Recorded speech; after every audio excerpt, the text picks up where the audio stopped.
Welcome to the Slop Farm. Enjoy the video. In this video, I will explain how to change a Ford Transit tire. First, ensure your safety and the safety of others by parking on a level, firm surface, well away from moving traffic. Engage the parking brake firmly and place wheel chocks behind the wheels that are diagonally opposite the flat one. Remember to activate your hazard lights to make your vehicle more visible to passing drivers, especially at night or in low visibility conditions. Now, let's gather the essential tools for the job. You'll need your spare tire, the vehicle's jack, and the lug wrench, which are typically stored in specific locations like under the chassis or inside the cabin, as detailed in your owner's manual.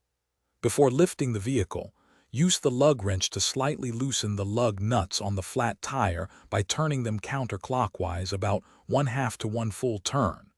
This makes them easier to remove later. With the lug nuts slightly loosened, it's time to lift your Transit. Carefully position the jack under the designated jacking point on the vehicle's frame, usually marked or described in your owner's manual. Slowly raise the vehicle using the jack until the flat tire is completely clear of the ground, typically about 6 inches. Once lifted, you can now fully remove all the lug nuts and then carefully pull the flat tire straight off the wheel studs.